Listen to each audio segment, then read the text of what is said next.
Hello welcome back. അപ്പോൾ ഞാൻ ഇന്ന് നല്ല ടേസ്റ്റി ആയിട്ടുള്ളൊരു ചിക്കൻ പൊരി റെസിപ്പിയാണ് ചെയ്യാൻ പോകുന്നത്. അപ്പോൾ നമുക്കിത് എളുപ്പത്തിൽ എങ്ങനെ തയ്യാറാക്കുന്നതെന്നൊന്ന് നോക്കിയാലോ. അതിനുവേണ്ടി ഞാനിവിടെ ഒരു ഫുൾ ചിക്കൻ കഴുകി വൃത്തിയാക്കി എടുത്തിട്ടുണ്ട്. ഇനി നമുക്കിതിനെ നന്നായി ഒന്ന് വരഞ്ഞു കൊടുക്കാം. എല്ലായിടവും നമുക്കിതുപോലെ വരഞ്ഞു കൊടുക്കാം. അപ്പോൾ മസാലയൊക്കെ നന്നായി പിടിക്കാനാണ് നമ്മളിങ്ങനെ ചെയ്യുന്നത്. ഇനി നമുക്കിതിൻ്റെ മസാല റെഡിയാക്കി എടുക്കാം. ആദ്യം തന്നെ നമുക്ക് കുറച്ച് മല്ലിയില ചേർത്ത് കൊടുക്കാം. പിന്നെ വേണ്ടത് ഒരു വലിയ ക്യാപ്സിക്കം, അത് ഇതുപോലെ നമുക്കൊന്ന് അടിച്ചിട്ട് ചേർത്ത് കൊടുക്കാം.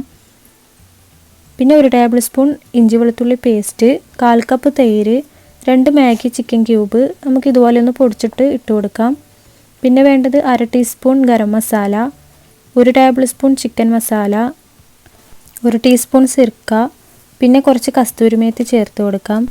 പിന്നെ കുറച്ച് റെഡ് ഫുഡ് കളർ ചേർത്ത് കൊടുക്കുന്നുണ്ട്, നിർബന്ധമില്ല, ഒരു ഭംഗിക്ക് വേണ്ടി ചേർത്ത് കൊടുത്തതാണ്. പിന്നെ ആവശ്യത്തിന് ഉപ്പ് ഇവ ചേർത്ത് നമുക്ക് നന്നായി ഒന്ന് മിക്സ് ചെയ്തെടുക്കാം. പിന്നെ ഇതിലേക്ക് 1 ടേബിൾ സ്പൂൺ കുരുമുളക് ഞാൻ ചേർത്ത് കൊടുക്കുന്നുണ്ട്. അപ്പോൾ എരിവിനനുസരിച്ച് നിങ്ങൾക്കിത് ചേർത്ത് കൊടുക്കാം. ഇനി ഇത് നമുക്ക് ചിക്കനിലോട്ട് നന്നായി തേച്ച് പിടിപ്പിക്കാം. ഇതുപോലെ എല്ലായിടത്തും നമുക്ക് മസാല ചേർത്ത് കൊടുക്കാം.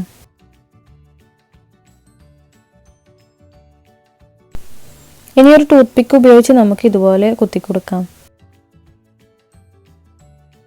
ഇനി ഇതിൻ്റെ കാല് നമുക്ക് നൂല് ഉപയോഗിച്ച് ഒന്ന് കെട്ടിക്കൊടുക്കാം. ഇനി അരമണിക്കൂർ അല്ലെങ്കിൽ 1 മണിക്കൂർ നമുക്കൊന്ന് ഫ്രിഡ്ജിൽ വെക്കാം.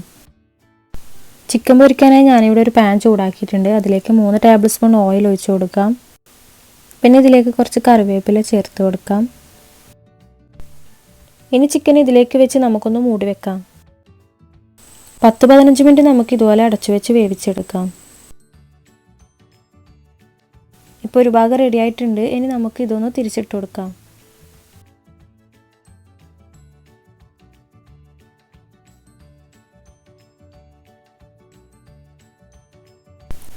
ഇനി ഇതിലേക്ക് നമുക്ക് കുരുമുളക് ചേർത്ത് കൊടുക്കാം. ഇതിപ്പോൾ എല്ലാ ഭാഗവും നമുക്ക് ഇതുപോലെ തിരിച്ചും മറിച്ചൊക്കെ ഇട്ട് പൊരിച്ചെടുക്കാം.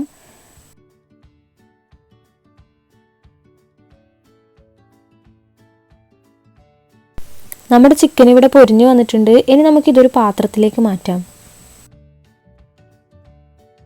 നമ്മുടെ ടേസ്റ്റി ആയിട്ടുള്ള ചിക്കൻ ഇവിടെ റെഡി ആയിട്ടുണ്ട്. നിങ്ങളെല്ലാവരും ഇതൊന്ന് ട്രൈ ചെയ്ത് നോക്കുക. ഇഷ്ടമായ ലൈക്ക് ചെയ്യാനും പിന്നെ ഷെയർ ചെയ്യാനും മറക്കരുത്. ചാനൽ ഇതുവരെ സബ്സ്ക്രൈബ് ചെയ്യാത്തവരുണ്ടെങ്കിൽ പ്ലീസ് ഒന്ന് സബ്സ്ക്രൈബ് ചെയ്യുക. അപ്പോൾ അടുത്ത വീഡിയോയിൽ കാണുന്നവരേക്കും ബൈ.